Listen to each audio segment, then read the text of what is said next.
ॐ नमो भगवते वासुदेवाय। क्रिया योग में जो क्रिया ध्यान किया जाता है, यानी जब हम पहले क्रिया श्वास का अभ्यास करते हैं, जिसको मूल क्रिया, क्रियावान, प्रथम क्रिया, क्रिया प्राणायाम, क्रिया कुंडलिनी प्राणायाम, अलग अलग नाम से लोग बोलते हैं।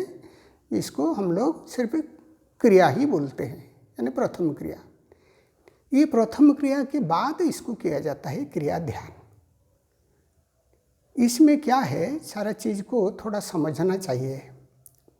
उद्देश्य क्या है, हमें परावस्था तक जाना है।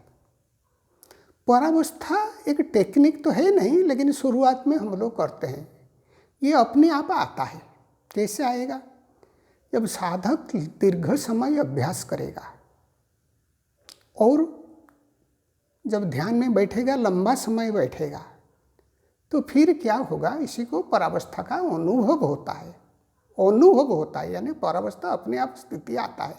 ये क्रिया का पर का अवस्था, ये किसी भी समय आ सकता है। जैसे कि हंस साधना के समय भी आ सकता है, लेकिन ज़्यादातर क्या होता है, जो प्रथम क्रिया का अभ्यास, क्रिया प्राणायाम का अभ्यास लंबा समय करने पर वो अपने आप आता है। ये है अक्रिय अवस्था, मन का शून्य अवस्था। लेकिन शुरुआत में ये आता नहीं, क्योंकि शुरुआत में तो हम 12 क्रिया से शुरू करते हैं, 12 नंबर से, फिर 18 करते हैं, फिर 24 करते हैं, फिर 30 करते हैं। तो इसे अभ्यास होके, शरीर तैयार होके परावस्था तक जाने के लिए समय लगता है। तो शुरुआत में क्या किया जाता है, जब हम क्रिया कर लिए, यानी प्रथम क्रिया कर लिए या क्रिया प्राणायाम कर लिए, फिर क्रिया ध्यान का अभ्यास करते हैं। ये है क्रिया ध्यान। ये बहुत सरल है। जो लोग गुरु प्रणाम सीखे हैं और अभ्यास किए हैं, उनके लिए वो आसानी है। इसमें क्या किया जाता, पहले मूलाधार चक्र में ध्यान किया जाता। कुछ समय मूलाधार चक्र में ध्यान किए, फिर मूलाधार से सहस्रार को, श्वास को उठाए, सहस्रार में परमात्मा को या अपना इष्ट को, श्वास को समर्पण करके फिर सहस्रार से मूलाधार तक श्वास छोड़ दिए। फिर हम दूसरे चक्र में स्वादिष्ठान में आ गए। फिर कुछ समय वहाँ ध्यान किए। कुछ समय ध्यान करने के बाद फिर वहाँ से प्राण को उठाए, स्वादिष्ठान से सहस्रार तक, फिर सहस्रार में श्वास को परमात्मा को अर्पण करके फिर सहस्रार से मूलाधार तक छोड़ दिए। ये जो टेक्निक है, ये परपर चक्र में पहले मूलाधार, फिर स्वादिष्ठान, फिर मणिपुर, फिर अनाहत, फिर विशुद्ध, फिर आज्ञा, फिर सहस्रार में किया जाता है।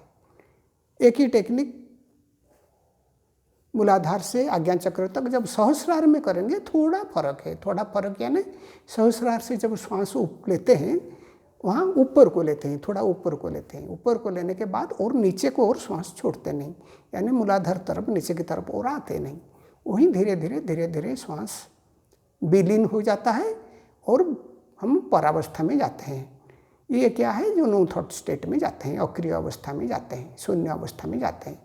वो तो अपने आप आएगा, लेकिन शुरुआत में थोड़ा अभ्यास किया जाता है। इसीलिए ये जो हमारा जो लय को बढ़ाने के लिए, धारणा को बढ़ाने के लिए, ध्यान शक्ति को बढ़ाने के लिए, धीरे धीरे, और चक्रों को जगाने के लिए, चक्रों का स्थिति को बढ़ाने के लिए पहले वो क्रिया, प्रथम क्रिया के बाद ये क्रिया ध्यान किया जाता है। ये बहुत सरल है, सरल विधि है।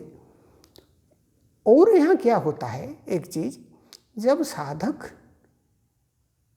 धीरे धीरे आगे बढ़ता है, उसको अनुभव होना शुरू होता है, यानी चक्रों में अनुभव होता है। आजकल कुछ लोग तो इमेजिनेशन यानी कल्पना करना सिखाते हैं, लेकिन हमारे परंपरा में कल्पना नहीं, जो अपने आप स्वाभाविक भाव से जो अनुभूति आएगा उसी से ध्यान दिया जाता है। सोचना नहीं कि ये हो रहा है, ये हो रहा है।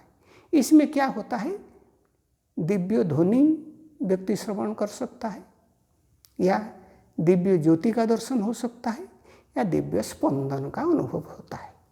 अब ध्वनि का प्राकट्य हुआ तो ध्वनि में ध्यान करेंगे, ज्योति का प्राकट्य हुआ तो ज्योति में ध्यान करेंगे, स्पंदन का प्राकट्य हुआ तो स्पंदन में ध्यान करेंगे। और शुरुआत में तो कुछ प्राकट्य होता नहीं, जो शुरुआती साधक है कुछ दिन तक कुछ प्राकट्य होता नहीं, ना ध्वनि होता, ना ज्योति होता, ना स्पंदन होता। कुछ कुछ को तो पहले से माने पहले दिन हो जाता है, ये अलग बात है, लेकिन ज़्यादातरों को होता नहीं। तो वो क्या करेंगे, उसी चक्र में अपना जो स्वाभाविक श्वास है, जो जैसे नेचुरल श्वास चल रहा है, इसी में ध्यान देंगे। इसी तरह करके हम लोग जो क्रिया ध्यान का अभ्यास करते हैं, ये है क्रिया ध्यान का अभ्यास। इसमें मन को शांति मिलता है। चक्रों से जो हमारा जो कुप्रभाव है जिंदगी में, जो नेगेटिविटी है, जिस जिस चक्र जिस जिस क्षेत्र को नियंत्रित करता है, वो दूर होता है, आनंद भी मिलता है और धीरे धीरे साधक अपने साधना पथ में आगे बढ़ता जाता है। ये है ये पद्धति। लेकिन ये सारे पद्धति जो है अपने गुरुमुख से सीख के करना चाहिए। ये हमारा जो है, नहीं तो लोग ठीक से समझते नहीं, कहाँ से क्या करते हैं कोई ठिकाना रहता नहीं।